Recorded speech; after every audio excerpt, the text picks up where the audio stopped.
नमस्कार स्वामी भक्त हो, श्री स्वामी समर्थ। आज नवरात्रीचा 9वा दिवस। आज नवमी आहे, तर आज लवंगाचा आपण हा एक उपाय केल्याने तुम्ही कर्जमुक्त व्हाल।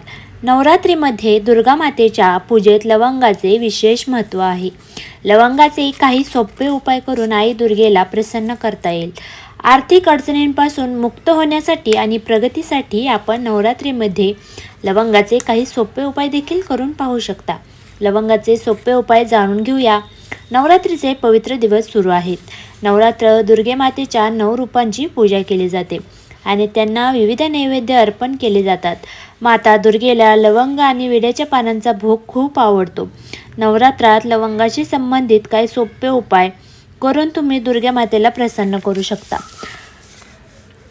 घरात सुख समृद्धी आणि संपत्ती येते। लवंग केवळ आरोग्यासाठीच नाही तर पूजेतही त्यांचा मोठ्या प्रमाणात वापर केला जातो।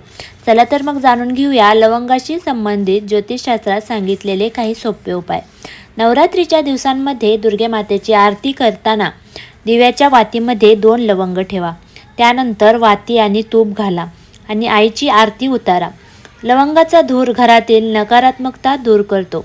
जर एखाद्या व्यक्तीची प्रगती होत नसेल, जर नवरात्रीच्या दिवसांमध्ये लवंगाची जोडी घ्या आणि डोक्यापासून पायापर्यंत 7 वेळा उतरवा। यानंतर लवंगाला लाल कपड्यात बांधून दुर्गा मातेसमोर अर्पण करा। हा उपाय अतिशय प्रभावशाली आहे। हा उपाय केल्याने तुम्ही आर्थिक अडचणींपासून मुक्त होऊ शकता, तसेच तुमच्यासाठी प्रगतीचा मार्ग सोपा होऊ शकतो।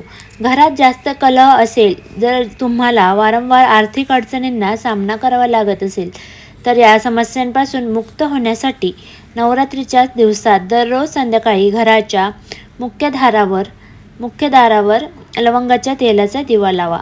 असे केल्याने तुम्ही तुमच्या त्रासांपासून मुक्त होऊ शकता। हा उपाय केल्याने तुम्ही घरातील संकटांपासूनही सुटका करू शकता। नवरात्रीच्या दिवशी लाल कपड्यात लवंगाची जोडी ठेवून दुर्गा मातेला अर्पण केल्यानंतर हे बंडल उचलून तुम्ही तुमचे पैसे ज्या ठिकाणी ठेवता त्या ठिकाणी ठेवा। असे केल्याने तुम्ही आर्थिक अडचणींपासून मुक्त होऊ शकता। जर एखाद्याच्या कुंडलीत राहू केतूचा अशुभ प्रभाव असेल, तर नवरात्रीच्या दिवशी मंदिरात जाऊन लवंगाचे दान करावे। मंदिरात 2 लवंगे ठेवा। हा उपाय तुम्हाला शनिवारी करावा लागेल। हा उपाय कमीत कमी 11 शनिवारी करा।